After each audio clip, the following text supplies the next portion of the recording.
30년 전부터 미래의 총서기로 주목받았던 리커창은 후진타오를 따라 최고 지도부로 향하는 엘리트 코스를 순조롭게 올라왔습니다. 하지만 후진타오와 1982년부터 같이 해오던 권력서열 2위 리커창은 끌려나가는 후진타오를 외면할 수밖에 없었습니다. 리커창은 후진타오 다음으로 중국 국가주석이 될 수 있었지만 장쩌민과 후진타오의 권력 다툼에 밀려 결국 시진핑에게 그 자리를 내어주게 됩니다. 마지막 순간까지도 시진핑에 앞서 있던 리커창은 시진핑에게 밀려 2인자가 되었고 이제 그 자리에서 힘없이 내려오게 되었습니다. 후진타오, 리커창, 후추나 부총리로 이어지던 공산주의 청년단은 후진타오가 끌려나가는 장면처럼 강력한 시진핑 앞에서 사실상 역사 속으로 사라지게 되었다고 할 수 있습니다. 그렇다면 리커창의 2인자 자리를 차지한 인물은 누구일까? 이번 이야기는 중국 권력 서열 2위에 오른 리창에 대한 이야기입니다. 장쩌민이 상하이 출신 측근들을 기용해서 상하이방을 만들어 권력을 오랫동안 견고하게 만들었습니다. 장쩌민처럼 시진핑 역시 자신의 권력을 강화하기 위해 푸젠과 저장성 군무 시절부터 믿을 수 있는 측근들을 불러 모았습니다. 이 과정에서 리창의 승진 속도는 더욱 빨라지게 됩니다. 리창은 노동자 출신으로 저장성에서 태어나 17살 때 농기계 공장에서 일을 시작했고 나중에 10여 년간 저장성 지방도시들을 돌며 행정 경험을 쌓았습니다. 2002년 시진핑이 저장성 서기에 부임했을 때 리창은 원저우시 당서기를 맡고 있었는데 원저우시는 저장성에서 항저우다운 가는 대도시였습니다. 2005년에 리창은 시진핑을 수행하는 비서장으로 임명되면서 시진핑의 최측근이 되었습니다. 리창은 당시 시진핑의 집무실 옆에 자기 숙소를 마련하고 밤낮을 가리지 않고 열심히 일하며 시진핑을 보좌했습니다. 저장성을 누구보다 잘 알고 있던 리창은 시진핑에게 필요한 정보와 조언을 제공하며 두터운 신임을 얻었습니다. 2007년 상하이방 황태자 천냥위가 몰락하고 시진핑이 운 좋게 상하이시 서기 자리를 꿰차며 중국의 차기 최고 지도자로 유력시되자 리창 역시 저장성 부서기 및 정법위원회 서기로 임명됩니다. 시진핑이 최측근을 기용하는 방법에서 시진핑이 권력을 장악하는 주도 면밀함을 볼 수 있습니다. 시진핑은 후계자 시절이나 임기 초에는 측근의 기용을 극도로 자제하다가 저우융칸과 링지아를 숙청하고 본인의 권력 기반이 어느 정도 공고히 되자 2016년에서 2017년 사이 당대회 직전에 몰아치듯이 측근들을 주요 요직을 맡도록 했습니다. 시진핑의 최측근이었기 때문에 리창은 전례 없는 초고속 인사를 계속했는데 2017년에는 중앙정치국위원회 선출되며 정치국원 중에서도 가장 주목받는 상하이 서기가 되었습니다. 리창이 상하이 서기에 임명된 것은 아주 중요한 의미를 가졌습니다. 그동안 상하이 서기 자리는 항상 장쩌민의 후원을 받는 상하이방 출신이나 상하이 토박이들만이 독점해왔기 때문입니다. 그동안 상하이 서기를 살펴보면 장쩌민과 함께 상하이 경제성장을 이끈 주룽지나 장쩌민과 각별한 인연이 있었던 위정성, 최근까지도 상하이방 황태자로 불렸던 천냥위 같은 인물들만이 차지했던 곳이기 때문입니다. 게다가 상하이는 중국의 수도인 베이징보다도 상하이 관료들의 힘이 더욱 강했습니다. 상하이가 경제적으로 더 앞서 있는 데다가 중앙 권력의 힘이 직접 닿는 베이징과는 달리 상하이 지방정부는 어느 정도 자율성을 누리고 있기 때문입니다. 그래서 마오쩌둥 시대에도 상하이는 사인방 세력의 본거지가 되었을 정도로 중앙과 병립하는 세력의 기반 역할을 줄곧 해왔기 때문이었습니다. 위에서 언급한 대로 리창은 저장성 출신으로 주로 저장성에서 경력을 쌓아왔고 저장성 시절 시진핑과의 인연으로 초고속 승진한 시진핑 직계였기 때문에 상하이방과는 별다른 연이 없습니다. 리창이 상하이 서기가 된 것은 상하이방의 본진인 상하이 서기 자리조차 시진핑에게 내어줄 정도로 장쩌민과 상하이방의 영향력이 땅에 떨어졌음을 의미하는 상징적인 사건이었습니다. 상하이 서기 자리는 비리 혐의로 낙마한 상하이방의 황태자 천냥위를 제외하고는 모든 서기가 상무위원 승진에 성공했을 정도로 요직이었기 때문에 상하이 서기가 된 리창은 명실상부한 차기주자가 되었다는 것을 의미했습니다. 19기 정치국 상무위에서도 상하이 서기 출신인 한정이 서열 7위 수석 부총리가 되었기 때문에 리창의 상무위 입성은 당연시되었습니다.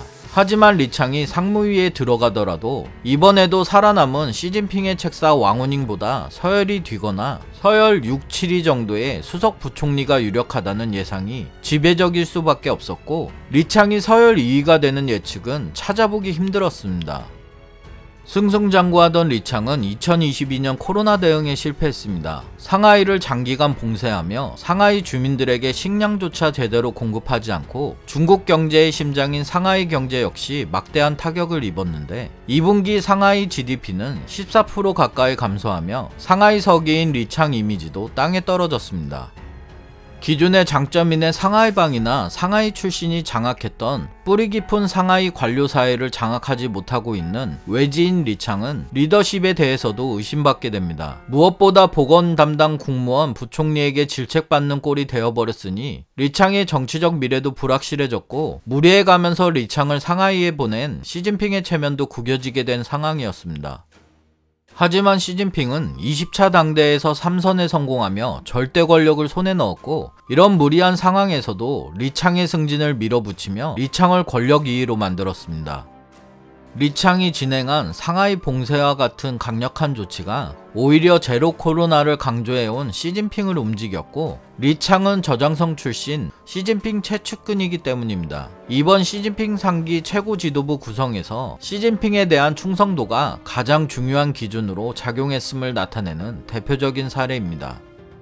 코로나 관리에 실패한 리창을 승진시킨 것은 오히려 리창을 총리로서 시진핑에게 더 충성스럽게 만들 것이다. 동시에 코로나 봉쇄 정책을 이견 없이 따르라는 무언의 신호이기도 했다.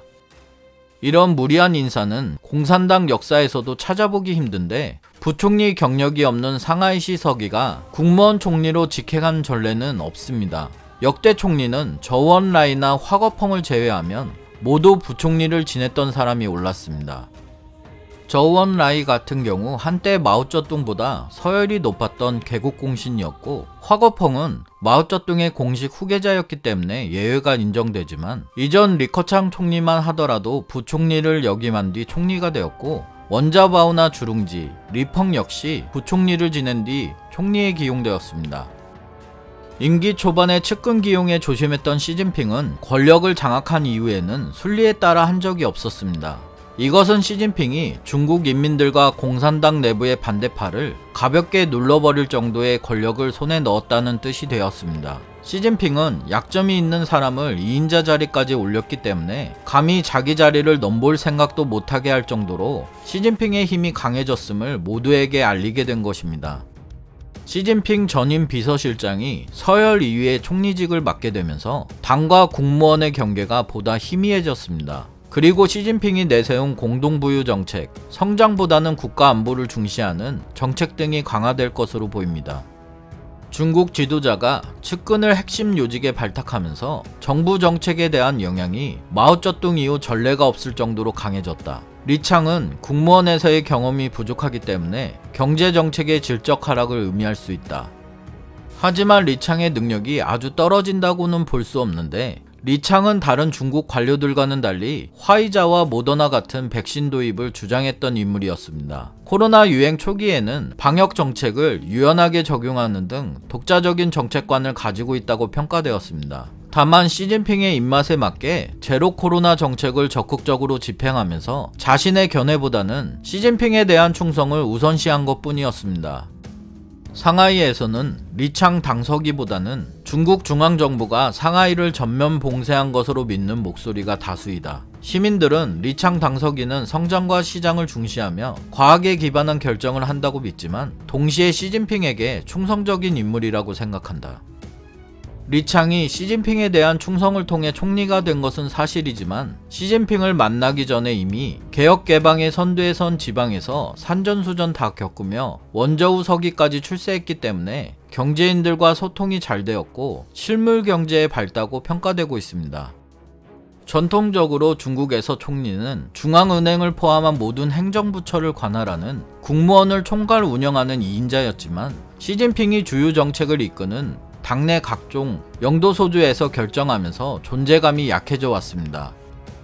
결국 리창은 시진핑에 이어 두 번째로 등장하면서 시진핑 국무원 총리로 향후 5년간 경제정책을 총괄하게 되었습니다. 다만 리창은 올해 63세이기 때문에 나이와 경력을 감안했을 때 임기 5년의 총리를 맡은 뒤 5년 뒤에는 총리직을 다른 주자에게 넘길 것으로 보입니다. 리창이 총리가 되면 시진핑이 경제와 사회 정책 결정에 대한 통제력을 더욱 강화할 수 있을 것이다. 다음 영상도 재밌게 만들겠습니다. 구독 부탁드립니다.